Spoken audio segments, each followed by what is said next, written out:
So, when'd you fall in love with hip-hop? I basically fell in love with hip-hop, you know what I'm saying, when cats first started going out to the parks. Damn, when did I first fall in love with hip-hop? That's like a loaded question. In 1997, I was 5 years old, and Mom's was 21, and that year, Erykah Badu dropped Baduism, and I swear she was like one of the first people in the Bay to be on Badu and to let people know she gonna be big. So we definitely ran that album back to back to back. I could sing every song by heart. Then the following year, 1998, she grabs The Miseducation of Lauryn Hill, and songs like Zion, Nothing Even Matters, Final Hour. You have Lauryn Hill, who's an amazing singer, lyricist, and guitarist, and the album was like, blew my mind as a young 6-year-old. And then y'all might not be like, that's hip hop, but that's neo soul hip hop. But some real hip hop would be 1998.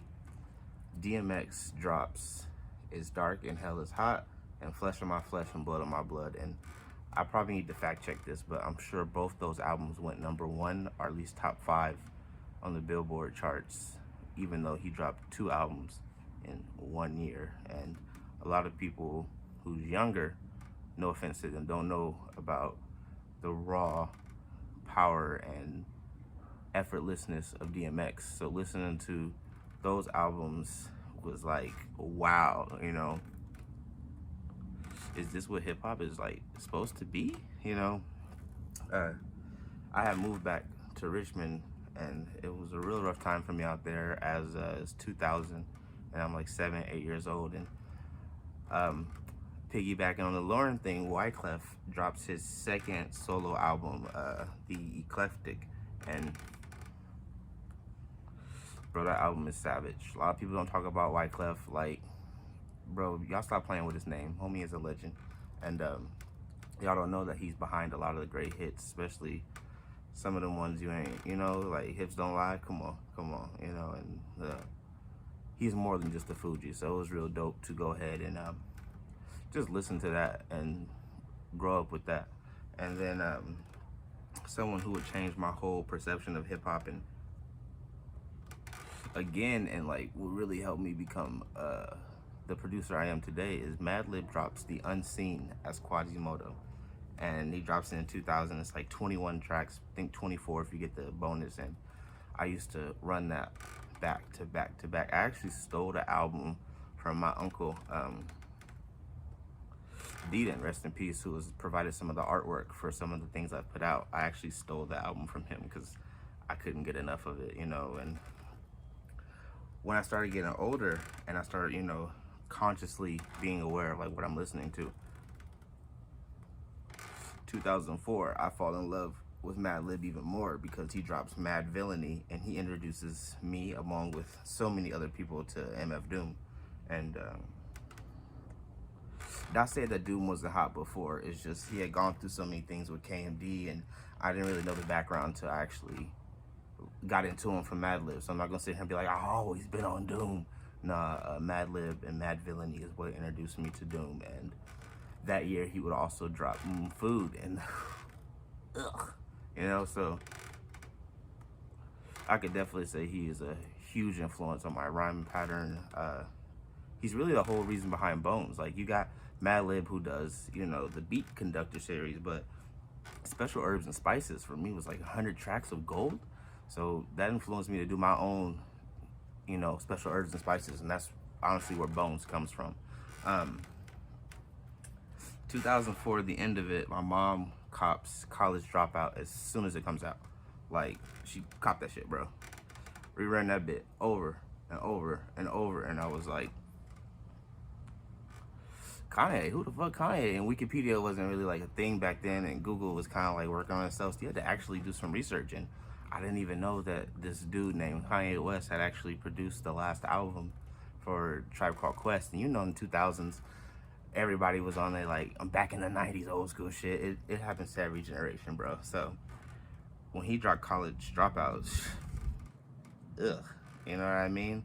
Spaceship, the song with the poem, I can't remember, but y'all know what I'm talking about. So it's the one with Jay-Z. Then the biggest person to like make me be like, yo, bro, I can blend neo soul, I can blend jazz, I can blend all this electronic, I can blend all this shit and just call it hip hop. Rest in peace to Jdilla. In 2006, he passes away, and he posthumously drops Donuts. And that same year too, even though if you check online, the dates are fucked up, but he dropped The Shining that year as well. And Last Donut of the Night, bruh, I've been trying to replicate that song and what I do since I was a kid, you know, like, I got into digging in the crates because of Madlib and Jdilla, like looking for the rare samples, like not listening to the first 20 seconds of a song and being like, oh, that's the sample, but actually listen to the whole song, enjoy the music, become engrossed in it. And that's how I learned to like micro sample. That's how I learned to micro sampling is mostly back in the day they take a 4 second clip and they would run that over and back. And then you have Q-Tip, who revolutionizes it, that concept of the 4 second sampling, cuts it into 2. So you have a call and an answer. But then you have Dilla and Madlib, who changed the entire game with taking that 4 second clip from the MPCs, the SPs, and taking 1 second samples, taking 0.8 of a second sample just to give you these unique sounds. And people don't understand that like true music is in between the notes. You hit the note, like if you read music, you hit the note, but the music is actually what comes between the notes, you know what I mean? And that style of sampling really influenced me to find out how to do it, get into records, become the producer I am today, you know? So with Dilla and the way he revolutionized my 14-year-old brain was just crazy, you know? And then I'm not proud of it, bro, but I definitely used to be in the streets and just doing, you know, bad kid shit, which I don't condone or think is okay. So 2007, I had been growing up on the Jacka all my life, but hadn't realized he was the Jacka. 2007, he drops the joint project with Al Pacino, Devil's Rejects. If you from the Bay, then you know how ill that album was when it came out and just how many people was slapping it, bro. And you know, a lot of people know about Dilla, a lot of people know about Madlib, Doom, everybody know about Erica, everybody know about Lauren. Few respect Wyclef, but Rob Lowe, he's a producer's producer, bro. Like, here, I'll throw out some names. Easy Mo B, right? A lot of people don't know who Easy Mo B is, but they love Biggie. Ain't that something? Like, you know, the Professor, he gets his credit for the era he's in, but he's a mastermind behind so many tracks. These are what we call producers, you know what I mean? Like, Madlib is a producer's producer. Like, if you were to listen to like Metro Boomin and Southside and people like that, they would tell you, hey, these are some producers y'all don't even know, but they're the masterminds behind so much. And Rob Lowe has produced about 85% of Jacka's music, and I became consciously aware of the Jacka when I got into being stupid in the streets and just falling in love with that music because it like spoke to me, you know what I mean? It was Devil's Rejects, bro. And so Rob Lowe is someone people don't really know about, but Brody changed the game. I know I went a little deeper than some people would, but it's just real shit. 2008. I am 16 years old. This is not my final like love of hip hop, you know, but this is, I guess you could say, the ending of me falling in love with hip hop and my love affair for the last 26 years, bro. 2008. My birthday is August 29th, bro. That year, Kanye drops 808 and Heartbreaks, and my mom cops the album because she copped all the Ye albums because they were slapping. But she cops the album and she's not feeling it, right? Plus, I had asked for it for my birthday, so I just wanted her to listen to it with me.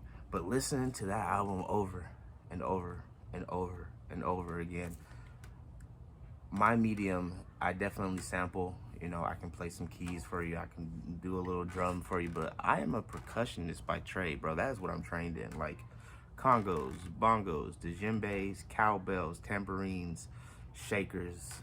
You know what I'm saying? A little vibraphone on you hoes. You feel me?